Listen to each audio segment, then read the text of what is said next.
ಹಿಂದೆ ಒಂದು ಸಾರಿ ಪುರಾತನ ವಿಭಾಗದಿಂದ ಇದು ದುರಸ್ತಿಯಾಗಿ ಮತ್ತೆ ಎರಡನೇ ಬಾರಿ ಇವತ್ತು ಅದಕ್ಕೆ ನಾವೆಲ್ಲ ಈ ಧರ್ಮಚಕ್ರ ಆರಾಧನಾ ಕಾರ್ಯಕ್ರಮ ಅಂತ ಹೆಸರಿನೊಂದಿಗೆ ಮತ್ತೆ ಅದನ್ನು ಪುನಶ್ಚೇತನ ಮಾಡ್ತಾ ಇದ್ದೀವಿ. ಈ ಕಾರ್ಯಕ್ರಮದ ಮೂಲಕ ಜಿಲ್ಲೆಯಲ್ಲಿ ಇಂಥ ಒಂದು ಐತಿಹಾಸಿಕ ಸ್ಥಳ ಇದೆ ಅನ್ನೋದನ್ನು ಗುರುತು ಮಾಡೋಕ್ಕೆ ಕಾರ್ಯಕ್ರಮ ಮಹತ್ವದ ಹೆಜ್ಜೆ ಅಂತ ನಾನು ಭಾವಿಸಿದ್ದೇನೆ. ಬಹುಶಃ ಹಿಂದೆ ಸಾಕಷ್ಟು ಬಾರಿ ಇದಕ್ಕೆ ಪುನಶ್ಚೇತನ ಕೊಡಬೇಕು, ಇದನ್ನು ಒಳ್ಳೆಯ ಸ್ಥಿತಿಯಲ್ಲಿ ಇಡಬೇಕಂತ ಪ್ರಯತ್ನ ಮಾಡಿದ್ರೆ ಆಗಿರಲಿಲ್ಲ.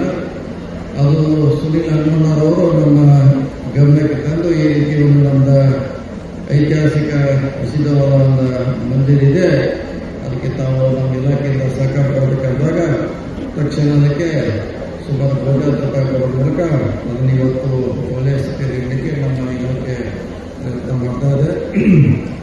ಜೊತೆಗೆ ಅವ್ರು ಹೇಳಿದಂಗೆ ನಾವು ಜೈನ ಸಮುದಾಯದ ಮಠಗಳಿರ್ಬೋದು, ಅಲ್ಲಿರುವಂಥ ನಿಮ್ಮ ಆರಾಧನಾ ಕೇಂದ್ರಕ್ಕೆ ಸುಮಾರು 4 ಕಡೆ ಎಷ್ಟು 4 ಕಡೆ ನಾವು ಕೊಟ್ಟಿದ್ದೀವಿ. 4 ಸ್ಥಳಗಳಲ್ಲೇ ಶಿವಮೊಗ್ಗ ಇರ್ಬೋದು, ಮಂಡ್ಯ ಇರ್ಬೋದು, ಇನ್ನು ಮಂಡ್ಯದಲ್ಲೇ ಹಾಸನದಲ್ಲೇ ಸುಮಾರು ಹೆಚ್ಚು ಕಮ್ಮಿ 10 ರಿಂದ 15 ಕೋಟಿಗಳ ಸುಮಾರು ಬಹುದಿನಗಳ ಬೇಡಿಕೆ ಅದು. ರಸ್ತೆ ಇರ್ಬೋದು, ಅಲ್ಲಿ ಸೇತುವೆ ಇರ್ಬೋದು, ಅದು ಕೇವಲ ಅವರ ಸ್ವಾಮೀಜಿಯವರ ಫೋನ್ಗಳ ಕರೆ ಮೂಲಕ ಮಾಡಿ ಅವರೇ ಬಂದು ಅಲ್ಲಿ ಅರ್ಜಿ ಕೊಟ್ಟಿಲ್ಲ ಅಥವಾ ಯಾರು ಶಿಷ್ಯರಲ್ಲ, ಕೇವಲ ನಮಗೆ ಬಹಳ ಅನುಕೂಲ ಆಗ್ತಾ ಇದೆ. ಕೇವಲ ಇದಕ್ಕೆ ಫೋನ್ ಮೇಲೆ ಈ ಕೆಲಸ ಮಾಡಲು ನಮ್ಮ ಅಷ್ಟ ಅನಿಸ್ತಾರೆ.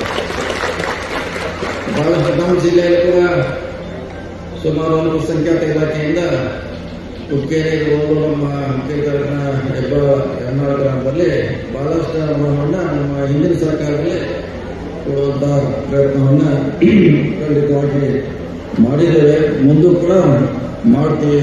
ವೇದಿಕೆ ಮೇಲೆ ಶ್ರೀಮತಿ ಲಕ್ಷ್ಮೀ ಹೆಬ್ಬಾಳ್ಕರ್ ಅವರು ಕೂಡ ಸಾಕಷ್ಟು ಈ ಸಮುದಾಯಕ್ಕೆ ಅವರದೇ ಅಂತ ಕೊಡುಗೆಯನ್ನು ಕೊಡುವ ಪ್ರಯತ್ನ ಮಾಡಿದ್ದಾರೆ. ಅದೇ ರೀತಿ ಶಾಸಕರಾದ ಮಹಂತೇಶ್ ಕೌಜಲ್ಗಿ, ಗಣೇಶ್ ಹುಕ್ಕೇರಿ ಅವರು ರಾಜು ಸಮುದಾಯವನ್ನು ಅವರು ಸರ್ಕಾರದ ಅನುದಾನವನ್ನು ಕೊಡುವಂಥ ಪ್ರಯತ್ನವನ್ನು ಖಂಡಿತವಾಗಿ ಮಾಡಿದ್ದಾರೆ. ಮುಂದೂ ಕೂಡ ನಮ್ಮ ಸರ್ಕಾರ, ಸಿದ್ದರಾಮಯ್ಯ ಸರ್ಕಾರ, ನಿಮ್ಮೆಲ್ಲ ಸರ್ಕಾರ ವಿಶೇಷವಾಗಿ ಅಲ್ಪಸಂಖ್ಯಾತರ ಬಗ್ಗೆ, ಅದು ಸಿಖ್ರು ಇರ್ಬೋದು, ಜೈನ ಇರ್ಬೋದು, ಮುಸ್ಲಿಂ ಇರ್ಬೋದು, ಯಾವುದೇ ಸಮುದಾಯಕ್ಕೆ ಖಂಡಿತವಾಗಿ ನ್ಯಾಯ ಕೊಡುವಂಥ ಪ್ರಯತ್ನ ಮಾಡ್ತದೆ ಇದಕ್ಕೆ ನನಗೆ ಹೆಮ್ಮೆ ಅನಿಸ್ತದೆ. ಬರೋ ದಿನಗಳಲ್ಲಿ ಇನ್ನೂ ಬಹಳಷ್ಟು ಇದಕ್ಕೆ ಅನುದಾನ ಬೇಕಂತ ಹೇಳಿದ್ರೆ ಖಂಡಿತವಾಗಿ ಇದೊಂದು ಬೆಳಗಾವಿಯಲ್ಲಿ ಸುಂದರವಾಗಿರುವಂಥ ಸ್ಥಾನ ಮಾಡಲಿಕ್ಕೆ ನಾವು ಖಂಡಿತವಾಗಿ ಕೈ ಜೋಡಿಸ್ತೇವೆ ಮಾತ್ರ ಈ ಸಂದರ್ಭದಲ್ಲಿ ಹೇಳುತ್ತಾ, ಜೈನರ ಕಡೆಗೆ ನನಗೆ ವಿಶೇಷವಾಗಿ ಕರ್ನಾಟಕಕ್ಕೆ ಬಹಳಷ್ಟು ಇದೆ. ನಮ್ಮ ಅರಸಿ ಕರ್ನಾಟಕ ಕಾಲದಲ್ಲಿ ಇವತ್ತು ಕನ್ನಡ ಭಾಷೆ ಅದು ಜೈನ ಸಮುದಾಯದಿಂದ ಬಂದು ಹೇಳಲಿಕ್ಕೆ ಬಹಳ ಹೆಮ್ಮೆ ಕೂಡ ಆಗ್ತದೆ.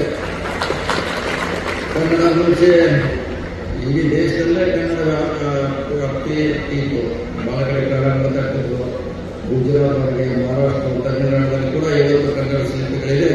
ಅದಕ್ಕೆ ಜೈನ ಹೋಗಿದ್ರು ಅವರ ಕನ್ನಡವನ್ನು ಜೊತೆಯಾಗಿ ಉಳಿದು ಅದು ಕೂಡ ಇವತ್ತು ಮತ್ತೆ ಅಷ್ಟು ಬೆಳಲಿಕ್ಕೆ ಸಾಧ್ಯ ಆಗಿಲ್ಲ.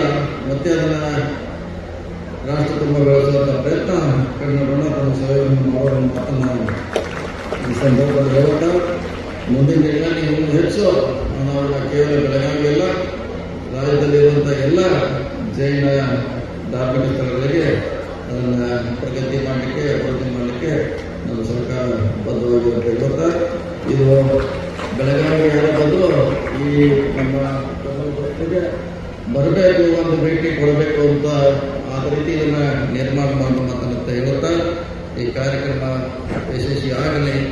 ಈ ಕಾರ್ಯಕ್ರಮ ಎಲ್ಲರೂ ಶಾಂತಿಯುತವಾಗಿ ಸಮಾನತೆಯಿಂದ ಮಾಡಲಿಕ್ಕೆ ನಾವೆಲ್ಲ ಪ್ರಯತ್ನ ಮಾಡಲು ಮಾತನ್ನು ಹೇಳುತ್ತಾ, ಈ ಕಾರ್ಯಕ್ರಮ ಇತಿಹಾಸ ಅಂತೇಳಿ ನಮ್ಮ